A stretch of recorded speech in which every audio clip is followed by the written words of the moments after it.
What's going on? Welcome to Asian Cosell. So, in my Korean series, just take a look at the history of Korea, the Korean War, and yeah, this is a cartoon base by Simply.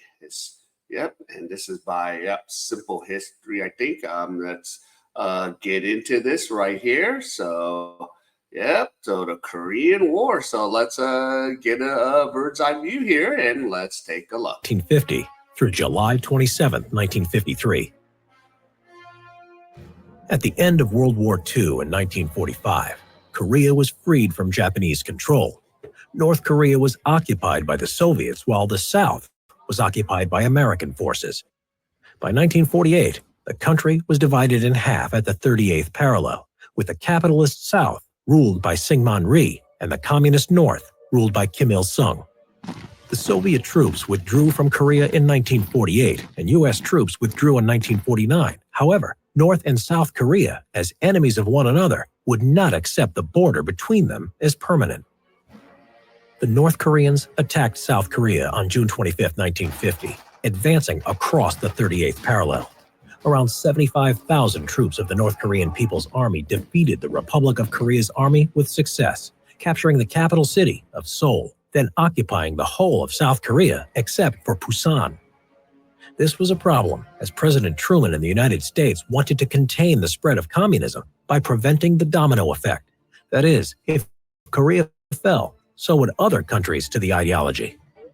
South Korea appealed for support, and the United States pushed a resolution through the United Nations Security Council. The USSR did not use its veto power, as it was boycotting the council because the new communist China was not accepted. In China's seat was the pro-US Chinese nationalist government of Taiwan. An appeal was made by the Security Council for North Korea to withdraw its troops, but was ignored. As a result, approval was granted for a UN army made up of an international force of 16 nations to send help to South Korea, commanded by General Douglas MacArthur. Some of these nations came on their own accord. It wasn't because of MacArthur. One country I'm going to say is the Philippines came on their own accord. They weren't asked. They just sent the troops. And actually, the president even sent his son on the front line. So that's And some of these countries voluntarily came and some were asked. So we'll see. But yeah. The UN troops, composed mainly of Americans, landed in South Korea in early July, but were soon pushed back on the defense by the North Korean forces, forming a perimeter around Busan to defend the line until reinforcements arrived in August. Now that their position was strengthened, MacArthur went on the offensive. On September 15th, the U.S. Marines X-Corps launched an amphibious assault at Incheon. Okay, here's the crazy thing. At first, they're just like, oh no, we just need to fortify the defense and we'll just gotta hold. And MacArthur's like, no, we need to go somewhere. We need to figure out how to cut their supply line. If we stay here and defend Busan, it's gonna be sooner or later they're gonna break through. So yeah, his idea is let's go to Incheon, where the airport is today, and Incheon is like on the on more of the border on the the further not east, because if you're coming from LA east, so the west side of Korea on the west, and that's where he attacked. And of course I've been on the ride because I went to the Korean War Museum. I rode the ride and yeah, he shows all the the attacks right there. The North Korean troops were pushed back on the retreat over the 38th parallel, and soon Seoul was recaptured along with the whole of South Korea by the end of the month. Now, MacArthur was to go beyond the initial idea of containment. Truman, worried of a Chinese response, nevertheless approved, and UN troops moved into North Korea on October 7, 1950. On October 12th, they captured Pyongyang, the North Korean capital, and then the Yalu River, which was the border with communist China. China retaliated by helping the North Koreans, sending 250,000 Chinese troops. The UN troops, overwhelmed by this new force, were pushed out of North Korea with heavy losses. By January 1951, Chinese and North Korean troops had captured Seoul. General MacArthur wanted to use the atom bomb on China and was dismissed for insubordination by President Truman, who went back to a policy of containment. In June 1951, more UN troops were sent to Korea, eventually driving the North Korean army to the 38th parallel and stabilizing the front. Now, a stalemate set in. In July, peace talks began, but a compromise could not be found.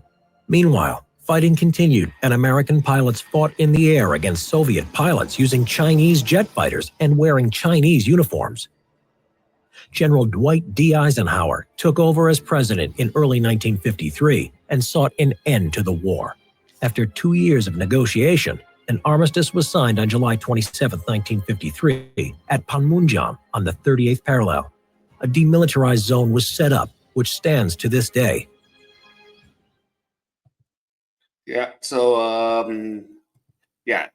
And of course, that's still there today. That you can take the tour. You can, kind of see what's going on. I went on the DMZ tour myself, so you could get on the towers and see. Oh, hey, there's North Korean soldiers and all of that. And till this day, an armistice was signed, and we're, technically we're at war. And I would get calls from family like, hey, are you worried about your neighbors from the north? No, it's like even a mood issue, And when I came here back in the days, like in 1986, when Korea was still a developing country, we had like curfews, like, and I'm like, what the hell is going on? And the Korean kids were like, you don't have this in America? I'm like, hell no. We never talked about,